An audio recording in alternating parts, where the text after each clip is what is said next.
this up as the biggest QClash we've ever seen. You guys are top 4 on the line and they've got finals on the line. Does it feel bigger than normal? It's a little bit hard to answer, to be honest. We're always excited to verse Gold Coast. Obviously, the QClash is it's a really good battle. Regardless of where we all sit on the ladder, it just tends to be a solid outing. We've been pretty fortunate in recent times, but I feel like Gold Coast they're really pushing forward with their footy at the moment, and it's going to be a really good contest. So, yeah, we're going to have to bring our best and see how we go. How much do you feel like the win on the weekend has brought some confidence and back after it's been like a sort of up and down month beforehand? Yeah, it hasn't obviously been a very consistent last 5 or 6 weeks, but I guess the weekend against the Giants was a really positive look for us, positive performance.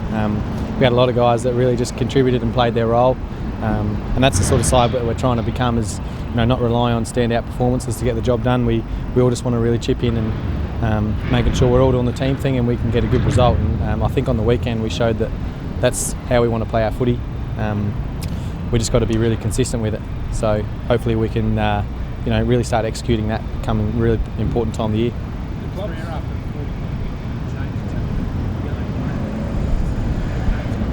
Yeah, it's rare, but it's also a really fortunate position that we're in. The week before, I think we had 9 changes. We had a really good outing, I think, on the weekend against GWS with some guys that, like I said, were just able to come in and really execute the roles that we've been after. So, but a lot of those guys were new faces as well. So the coaches are facing a hard few days in selection, but it's a position that we've been striving for as a club that will give the coaches these type of headaches. So, I don't envy that position, but it's a good thing to have. I imagine Rhys Mathieson made it hard for anyone to put a line through his name this week. Yeah, and he's probably one that springs to mind externally as well as internally. But there's a lot of guys that will be doing the same thing. So, like I said, it's a good position to be in, and let the coaches do their job. That's why they're good at it, and we'll just make sure whoever's chosen puts their best step forward, and whoever's not keeps pushing and knocking the door down. What does it? There's the barometer and beast mode and all the nicknames and all that sort of stuff. Do you guys walk a bit taller when he's around? Because the other team seems to be looking over their shoulder, because he can put some big hits on and he can really make an impact. Have you seen the size of the bloke? He's a big boy. He spends a lot of time in the gym, but I think he's got a real presence about him. We all love being around him, both on field and off field, and when he comes to training, when he comes to games, he's got a really good energy, and we all draw from that. So we know that whenever Rhys does come into the side, that he's going to bring that, and we really enjoy that. But he brings it in the VFL too when he's playing. So I guess for us as a playing group, we ask that he just keeps bringing that and pushing his name forward every week. So but it was a really positive performance on the weekend from Rhys, and it was exciting to be around. What is it to have someone like that in the team that you've got the coach playing, you've got the opposition over the shoulder, in particular person who's going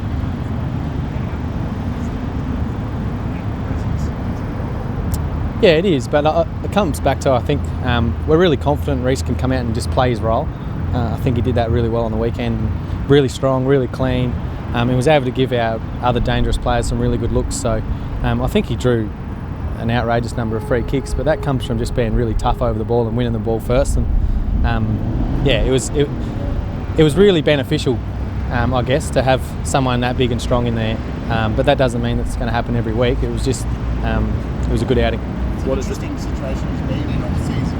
He's been killing it in the VFL, and he's probably one of the favourites for the JJ listing. That's the best and fairness there. Couldn't crack the team, and the fans were agitating for him because they could see that his form was there. Has there ever been a time that you've noticed that he's dropped his head, or that he's seemed frustrated? Because from the outside looking in, it doesn't seem like that at all. It seems like he's been willing to take that role and play in the VFL. No, that's what we love about Rhys. He's the same bloke whether he's getting picked or whether he's not. He keeps pushing forward really hard. He keeps working on his game.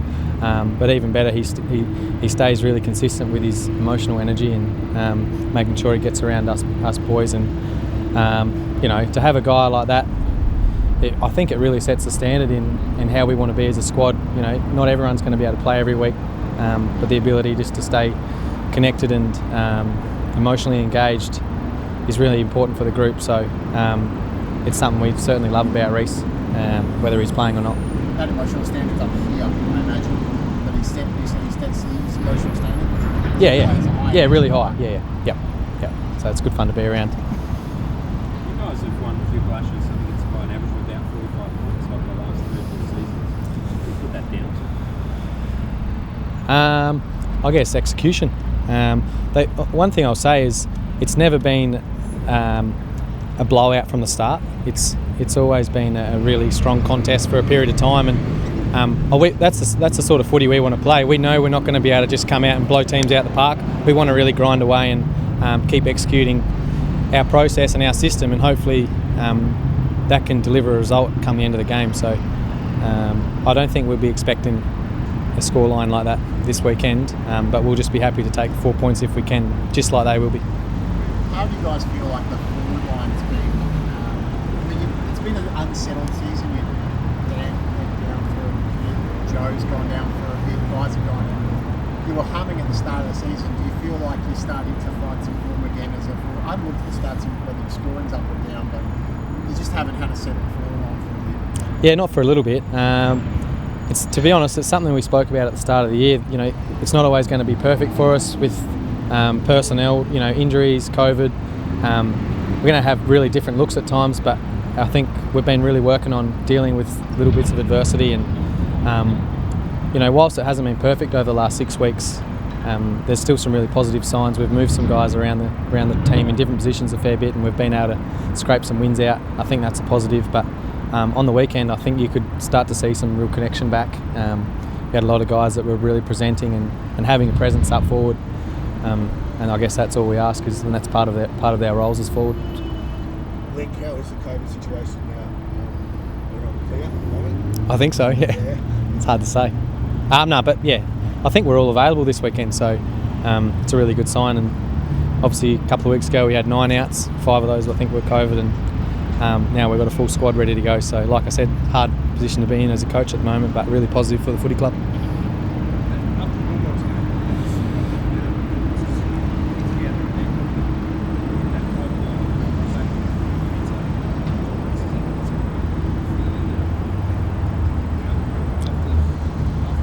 Well, there is, but we've got to stay desperate, I think. You know, the last 6 weeks we've been win-loss, or whatever it's been. And we haven't been able to get that next win after a good win. So this weekend and throughout this week, we're really determined to stick to, I guess, that feeling of desperation to make sure we get every little thing done. And yeah, sort of like what I said before about roles, it's all the little things that will get you the win, and we've got to make sure we're really attentive to those little things to make sure it gets done. I actually don't really look at that stuff too much, to be honest. I think we're top 4, aren't we, at the moment? Very tight, which is good for the competition. Don't know how good it is for the tipsters at the moment, but it's really competitive. I think no team's safe, so it's a good, exciting position. There's been a bit tough run into the finals. Is that good to get you guys ready for, like, I guess wherever you finish in the top 8? I think so, because we haven't been able to get it done, I guess, in finals much in recent years. So I guess versing really good sides, making sure that you get all those little things right coming into finals, puts you in the best position. If you are good enough to get there, you should be able to get the job done before it as well. So yeah, there's no other sides I want to be versing than the ones we've got ahead of us.